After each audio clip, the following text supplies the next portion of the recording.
Hello, my weird friends. I'm Jason White, and this is Jason's Weird Reads. And today I am going to be doing a video where I'm going to recommend some women horror writers. Now, this is kind of a complicated issue because I know that there's some women out there who think that men making lists for women writers is somewhat condescending. Please let me know down there in the darkness if you think that this is condescending. It's one reason why I stopped doing it. I used to do these lists all the time, but I don't want to be condescending. And generally what I do is I make top 10 lists and I include women. It comes quite naturally for me to include women. The reason why I'm doing it now, though, is because there's been some drama over on TikTok where a guy who I followed and I talked to, he had like 20,000 followers over there, kind of went ballistic and started threatening some women.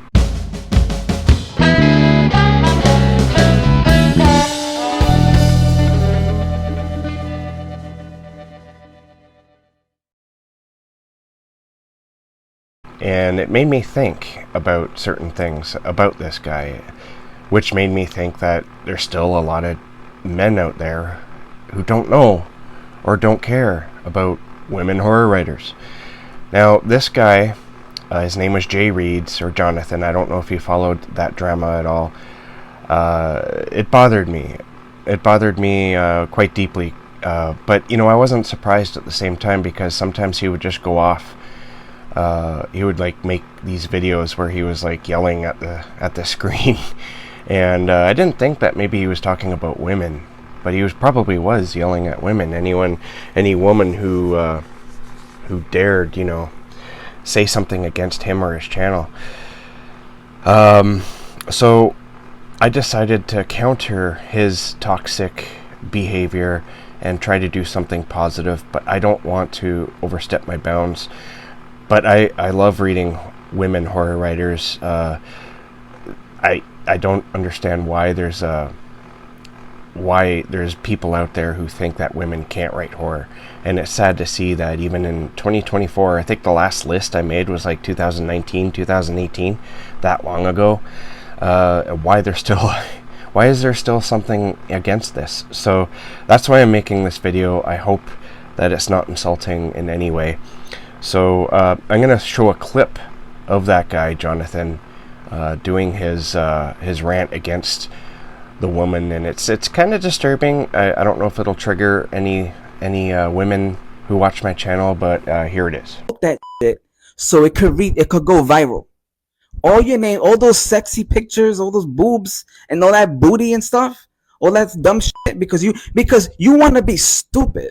Because you want to be a child and not be an adult and say, hey, Jonathan, I heard this and that about you. Is it true? I don't think it's cool, Jonathan, blah, blah, blah. You know, like an adult conversation. If you don't know how to have an adult conversation with me through my message, then we could play these games. Because I love it. I live for this shit. I will pay $40 or $50 to promote, make that shit go viral. All your boobs and shit.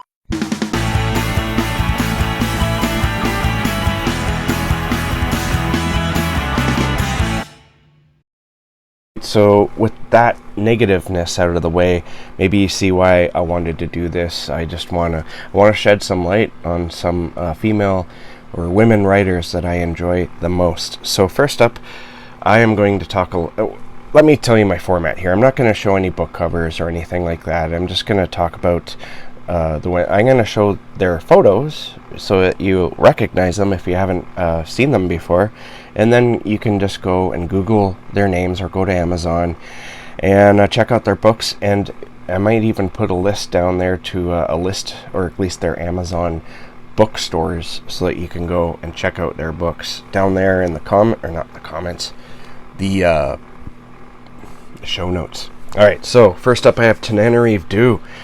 Now, all these authors, I haven't necessarily read a lot of their work. I tend to do this with all authors. I'll read one or two books, and then I just keep finding more and more authors. I keep reading authors. There's so many authors I've read, but there's not too many authors that I've read extensively from, and so I'm going to just give some some suggestions here.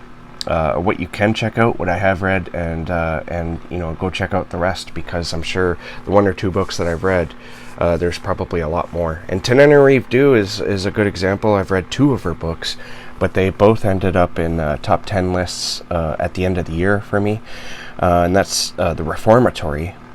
The Reformatory is an awesome book. I absolutely loved it, and I've talked about it quite extensively. I've also I did a single book review for it. You can go check that out.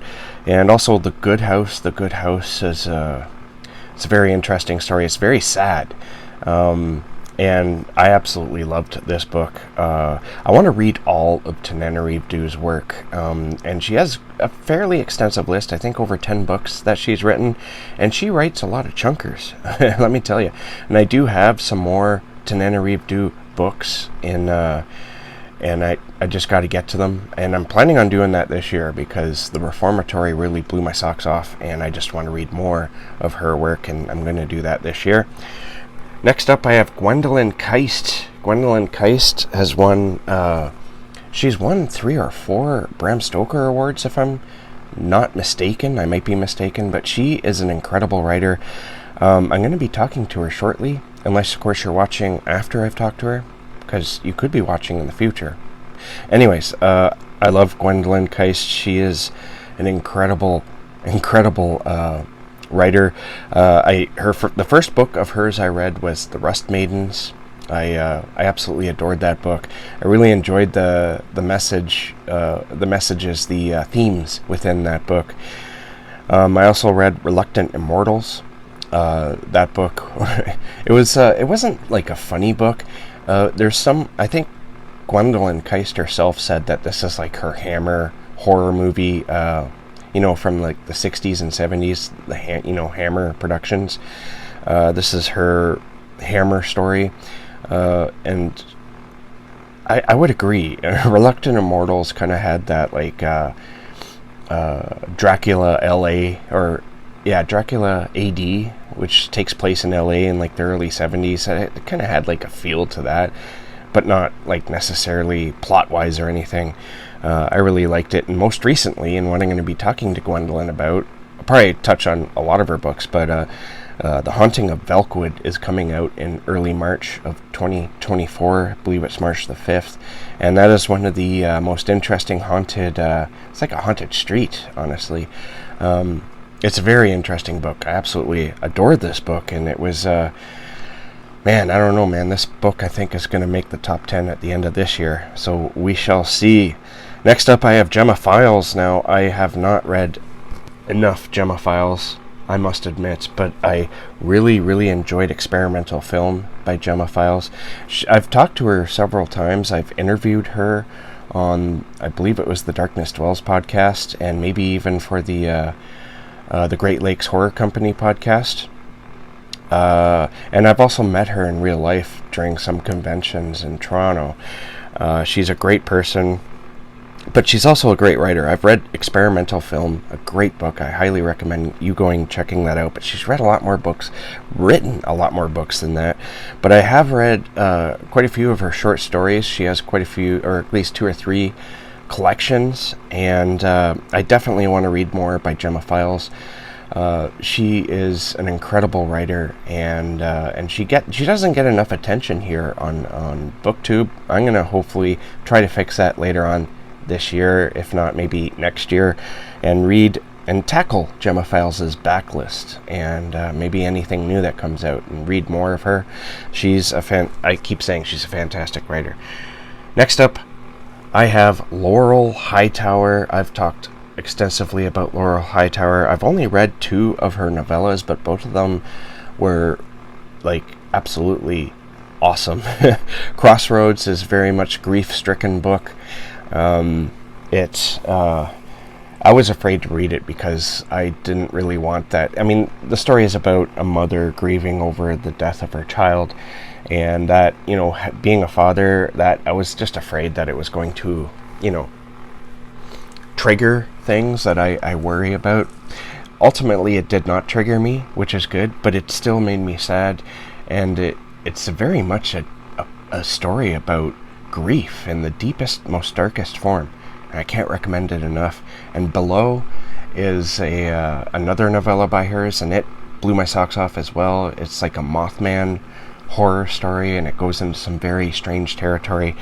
I love Laurel Hightower, and this year she's coming out with a book called The Day of the Door. It's another novella, and I really want to read that as well. I think novellas, she hits the novella pulse.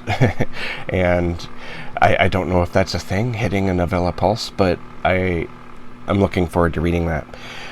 Next up, I have our very own Regina St. Clair. You probably know her by Regina's Haunted Library, and she's also published some anthologies, booktube anthologies, such as the very first one, Local Haunts, which my story appeared in. Lurking in the Dark, I can't forget Lurking in the Dark. I'm in that one as well. But she has her own book. She is fairly prolific, and I look up to her. But I haven't read too much of her work, honestly. But I'm going to show you, I have read the short stories that she wrote in the anthologies that she edited, but I haven't read any of her novels, and I want to fix that. So I'm going to recommend 3 here. Well, they're not really recommendations. They're more of what I want to read from Regina, and that's Carney. It looks like some crazy clown carnival horror fun. Unmask, from my understanding, I have actually all these books in my Kindle. Anyways, Unmasked is like her slasher book, and Code Red is a vampire novel that she wrote. And I really want to dig into her books. It's sometimes having a booktube channel, you just kind of get lost in the books you need to read for that channel. I'm going to start reading more of Regina's work very shortly, hopefully this year, maybe in the fall. I think reading Regina's work in the fall is maybe the best time to read her. Next up, I just finished this book, and I've talked about it a fair amount, and that's This Wretched Valley by Jenny Kefir. This Wretched Valley is the only book of Jenny's that I've read, and there's a good reason for that. It's her debut novel, and I think it's great. It's not perfect, but it's definitely really good for a debut novel. It has a lot of echoes of the Blair Witch Project and also the Dyatlov Pass incident, which absolutely, whenever I go looking up Dyatlov Pass, the Russians, I've talked about this, the Russian cross-country skiers who went missing and then were found dead like a month later. If I ever go looking that up, I know I'm going to be lost for at least 2 hours because that fascinates me. So this has like a cross between those two books, and it's pretty wild. I really enjoyed reading it, and I can't wait to see what Jenny Kefir does next for her second novel. Next up, I have a very, very popular author who died a few years ago, unfortunately, but she, it's going to happen to us all. But Anne Rice, I'm talking about Anne Rice here. She was a master, and I absolutely loved reading her work. Maybe not so much in the later years of her life, but I really enjoyed her earlier work, and if I were to recommend anything by Anne Rice, I would recommend reading The Vampire Chronicles, especially the first 4 books in order, because they are fantastic. They are some of the best vampire literature out there, in my opinion. And also The Witching Hour, at least the first 2 books, the Mayfair Witch Chronicles. I would read The Witching Hour and Lasher. I don't know about Teltos still, because I don't know, that book rubs me the wrong way. But yeah, Anne Rice is she belongs on everyone's Women of Horror list, honestly, because she writes a lot of masterpieces. Next up, I have Hailey Piper. I remember when Hailey Piper first started making the scene, she came on the scene, I believe, with the Possession of Natalie Glasgow. At least that's when people started to recognize her. Failing that, it was at least when I started to notice her. And that book it's a novella. It's very short, but it's also fantastic. It's a possession story, as the title suggests. But people were going out of their minds for Hailey Piper back when that novella came out, and she's been pumping out the books since. And each book is somehow a banger. I don't understand it. I clearly don't understand it, how she's so good all the time. But from her books that I've read that I really enjoyed is Your Mind is a Terrible Thing. That book is crazy. All her books are kind of crazy to some degree. You can't talk about Hailey Piper without talking about how kind of bonkers her books can be. And it makes me wonder if, like, you were to know her and be friends with her, if she's maybe kind of bonkers in a sense, like the way you would talk with her, and maybe she would like bounce ideas off you and you'd be like, that's just crazy, but then she would go write it and you'd be like, yeah, wow. Anyways, I'm going bonkers myself here talking about Hailey Piper. All right, I also would recommend highly Queen of Teeth. It's my favorite of hers. There's no words really for Queen of Teeth. It's out there, it's crazy, but it's so good crazy. And I also read her collection, Unfortunate Elements of My Anatomy, which is a collection of short stories, and it's really good as well. Next up, I have Jemma Omore. The first book that I remember hearing about was also by Gemma Omore, was also the first book I read by her, and that's Dear Laura. I remember people talking about this book for a couple years before I finally decided to read it, and then I understood why everyone was talking about it. This book is so dark and twisted. It's like, I would say easily one of her most darkest twisted books that I've read anyway. Recently I read The Folly, and I absolutely adored it. It's a kind of a possession story. There's a little bit of possession going on in there.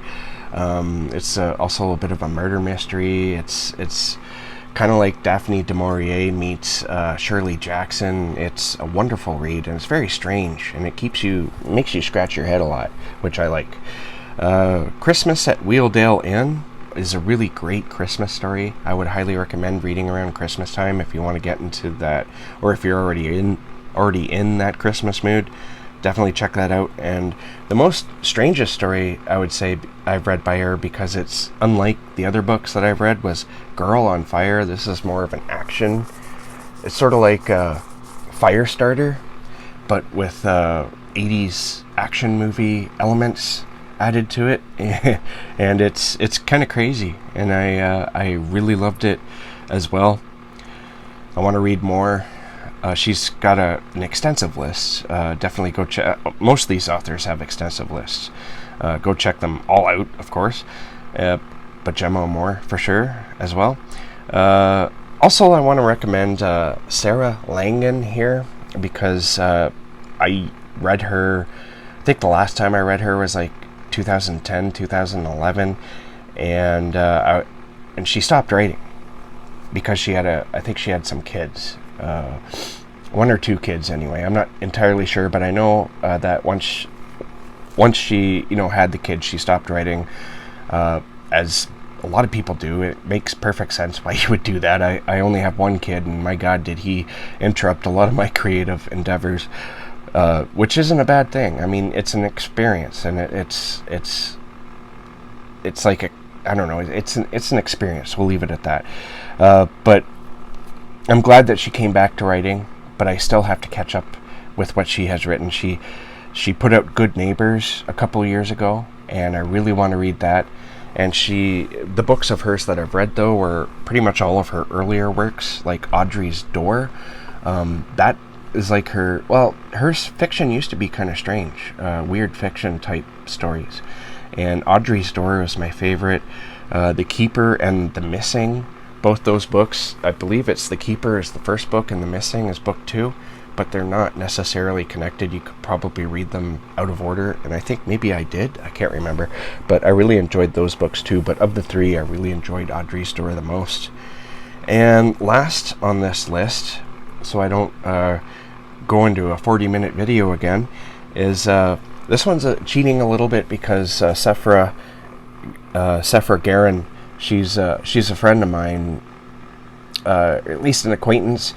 We've met quite a few times. She used to run the HWA chapter for Toronto, the Toronto area. I don't think she's doing that anymore, but I've also taken one of her online writing courses, which was really great. And of her books, I read all of her leisure books. She used to publish with that publisher, Leisure. I don't know if anyone here remembers them. They published a lot of horror books back in like the 90s to the early aughts, I believe, when they went out of business. But of her books, the one I enjoyed the most was Mistress of the Dark. This book is very dark, and I really enjoyed that one the most. There's a lot of like bondage and stuff like that in there, which I'm not normally into reading about. It's just not my thing, but I really enjoyed the way Sephra handled that kind of topic. It really does flow with the plot of the story, and it even makes it darker in a sense. I highly recommend that one. I also read Borrowed Flesh and House of Pain. Both of those are really great books as well. And I would also recommend checking out what she's got going on now, even though I haven't. I just sort of fell out of reading her books because I tend to do that with everyone. And one of my goals is to tackle writers and to read their backlogs. So I'm going to be reading more Sephra in the future. I'm going to be reading more of all these people. Like you could even see Hailey Piper. I've read a lot of Hailey Piper, but I went through a stint where that's what I read.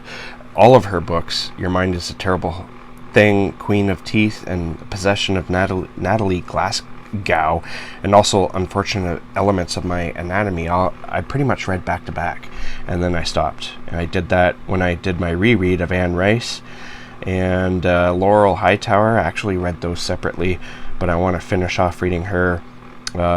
Gwendalyn Ka, I read those separately. But yeah, I got to read more of these authors, and I have to find more.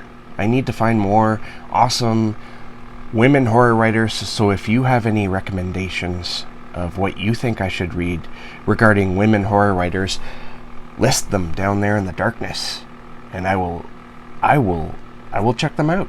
All right, thank you everyone for watching. If you made it this far, leave me a stack of books down there in the darkness as well, and I'll leave you some books in return. Keep being safe, my weird friends, and keep being creative, and I'll catch you guys in the next bookish video.